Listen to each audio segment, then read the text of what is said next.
En este dibujo de las condiciones fundamentales que debe tener un colombiano para ser presidente de la República, habíamos empezado diciendo que tiene que ser un hombre perfectamente confiable y que sus actos, sus hechos, su vida fuera el aval de esa confiabilidad y no las protestas de su lealtad o de su firmeza en una relación cualquiera con personas o con ideas o con puntos de vista. Habíamos dicho que esa persona tiene que ser fundamentalmente un gerente, hay que ejecutar. La tragedia colombiana de los últimos años tiene que ver con la ineptitud absoluta de un gobierno para llevar a las obras, a los hechos, a la vida real, las promesas que ha hecho y los compromisos que tiene con la ciudadanía.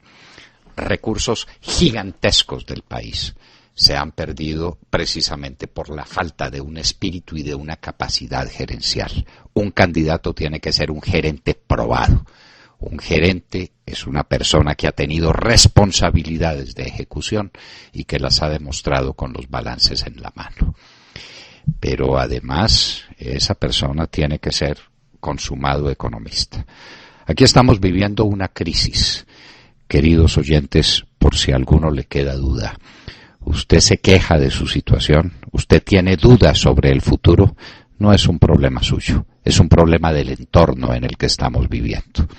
Hoy aquí en la Hora de la Verdad estamos haciendo crítica de la situación de los cafeteros, que es dramática. Los cafeteros, inclusive con una ayuda que el gobierno les está dando, una devolución modestísima de lo que ha sido la contribución forzada de los cafeteros al erario nacional durante años.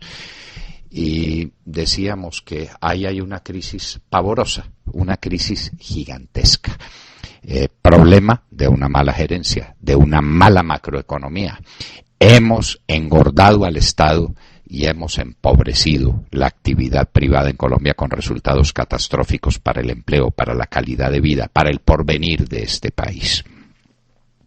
La falta de gerencia, que se demuestra también en temas como en el del acero, que también será motivo de nuestras conversaciones durante los minutos que vienen de la Hora de la Verdad. Hay una crisis pavorosa en la producción de acero en Colombia, sometida a unas competencias ilegales, a unas competencias desleales que no han sido restringidas por falta de gerencia, porque no hay un gerente pendiente de unos detalles de los que depende la vida de centenares de miles de personas que dependen de ciertas actividades económicas.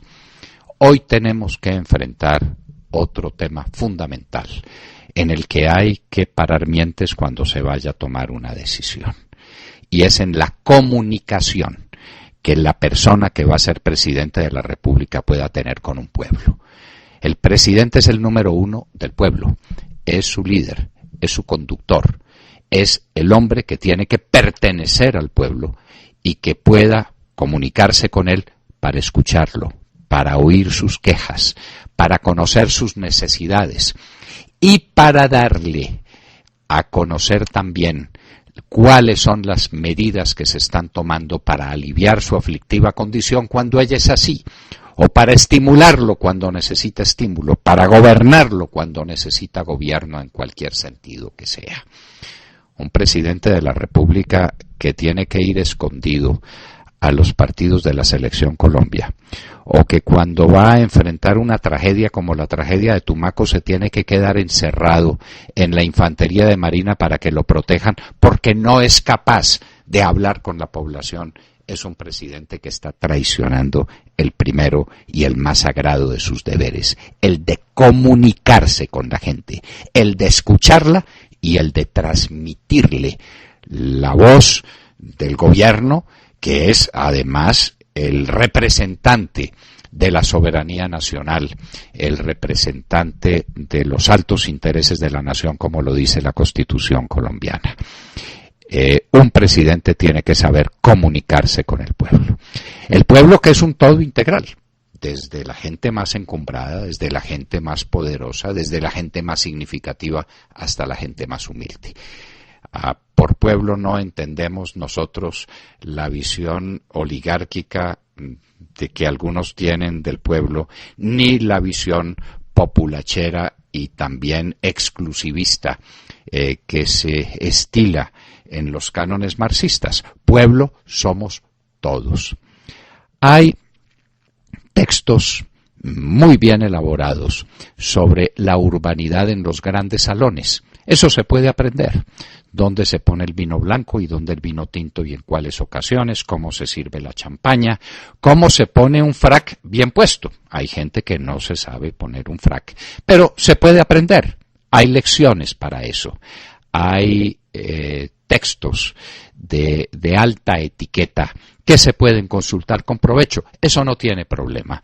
Una persona de origen modesto y de origen humilde puede aprender cómo gobernarse entre reyes para mantener con ellos la vista alta cuando sea necesario, pero hay que conservar entre los pobres la llaneza, como lo diría Rudyard Kipling en su inolvidable Sí.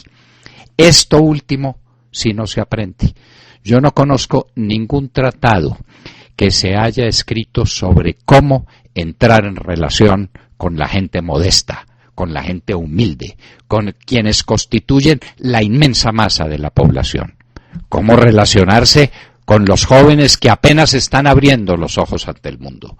Cómo entrar en comunicación directa con los agricultores, con los campesinos, con que tienen las manos encallecidas por la dureza de su trabajo, pero que tienen un alma franca y leal. Para eso sí no existe texto.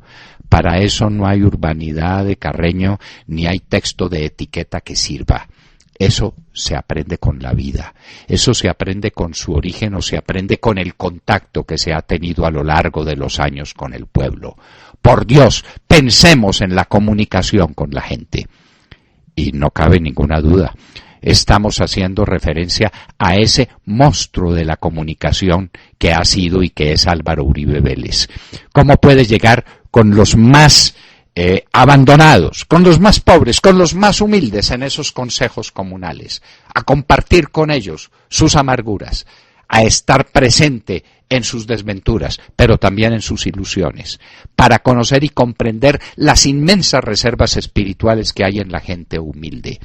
Álvaro Uribe era capaz de hacerlo y por eso llegaba a los consejos comunales y era un acontecimiento en el pueblo. Por eso cuando hoy recorre el país es un acontecimiento y la gente grita por las calles: llegó Uribe,